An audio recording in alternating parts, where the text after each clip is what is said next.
Duh,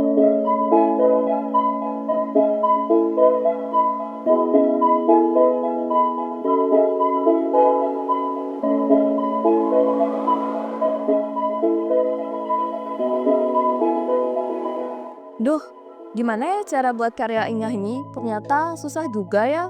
Apa aku asal-asalan aja? Kayaknya adiknya itu lagi kebingungan deh. Ya udah kita bantu yuk. Yuk, nanti yuk.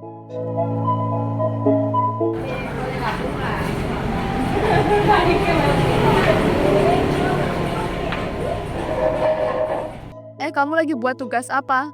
Ini kak, aku lagi bingung. Gimana sih cara buat karya ilmiah ini? Tadi sih maunya aku buatnya asal-asalan. Jangan-jangan kalau misalnya nilai jelek gimana? Sini, kita ajarin cara buat karya ilmiah yang benar. Ya, kita ajarin sampai bener. Kita coba tuh. Hey guys, apa kabar? Di konten kali ini kita bakal bahas topik yang sering banget bikin mahasiswa atau pelajar galau. Ya, karya tulis ilmiah. Eits, santai dulu. Aku tahu ini kedengaran berat. Tapi tenang aja. Aku bakal jelasin step by step. Pakai bahasa yang santai, biar kalian gampang paham. Dan gak cuman itu, aku juga bakal ngasih tahu gimana nulis kutipan dan bibliografi dengan benar. So, buat kau yang mau karya ilmiah yang valid, credible, dan gak kena plagiarisme, simak sampai habis ya. Pertama-tama, sebelum kalian mulai nulis, kalian harus paham dulu nih, apa aja hal penting yang harus ada di karya tulis ilmiah. Nah, ada 5 poin utama yang wajib kalian perhatikan. Yang pertama, ada topik yang jelas. Kalian harus punya topik yang spesifik dan relevan. Jangan ambil topik yang terlalu luas, nanti kalian malah bingung sendiri. Misalnya, jangan cuma nulis tentang pendidikan, tapi lebih spesifik seperti pengaruh teknologi terhadap pendidikan anak di era digital. Yang kedua, ada struktur yang tepat.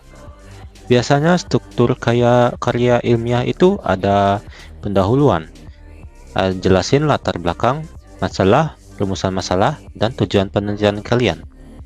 Selanjutnya kajian teori. Ini isinya dasar teori atau referensi dari penelitian sebelumnya. Next ada metode penelitian. Jelasin gimana kalian melakukan penelitian, dari cara ngumpulin data sampai analisisnya. Selanjutnya hasil dan pembahasan. Ini hasil penelitian kalian dijelasin bareng analisis. Yang terakhir ada kesimpulan, ringkasan inti dari penelitian kalian dan saran buat kedepannya. Yang ketiga ada referensi yang valid. Nah, catatan, jangan asal ambil dari blog atau sumber yang nggak jelas.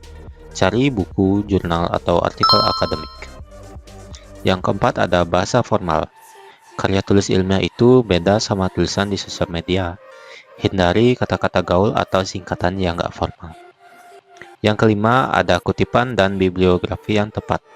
Nah, ini bagian yang krusial.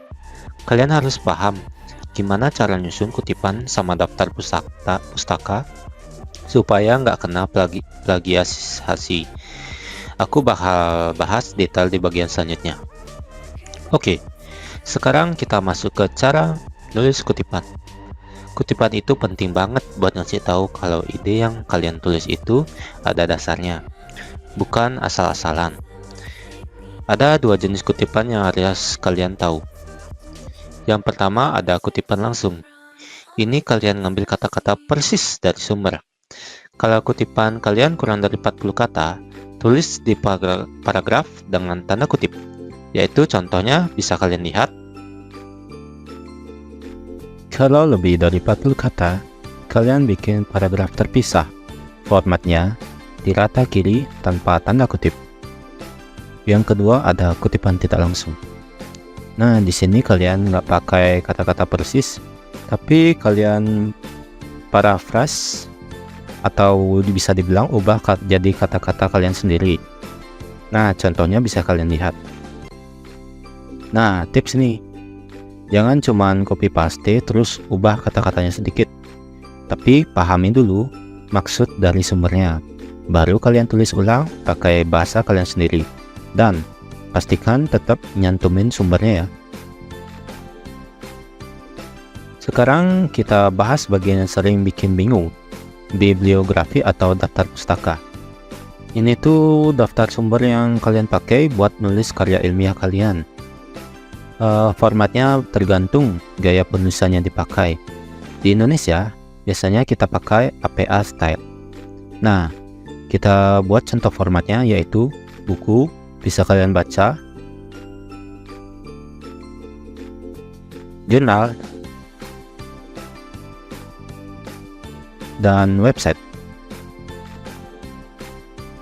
Nah, urutannya gimana? Yang pertama, nama belakang dulu, baru nama depan.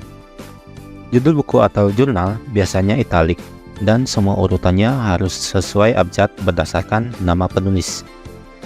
Nah, dan ingat, jangan sampai ada sumber yang kalian kutip tapi nggak masuk daftar pustaka. Itu bisa jadi masalah loh. Gimana? Sekarang udah punya gambaran jelas kan tentang nyusun karya tulis ilmiah? Cara nulis kutipan sama bikin bibliografi. Intinya sih, jangan buat baca referensi dan belajar teknik dasar. Kalau kalian udah tahu caranya, boom! Nulis karya ilmiah bakal jauh lebih gampang. Jadi, buat kalian yang lagi ngerjain tugas atau skripsi, semangat terus ya. Nah, sekarang kamu udah tahu kan cara bikin karya ilmiah yang benar? Udah Kak, makasih ya. Iya, sama-sama.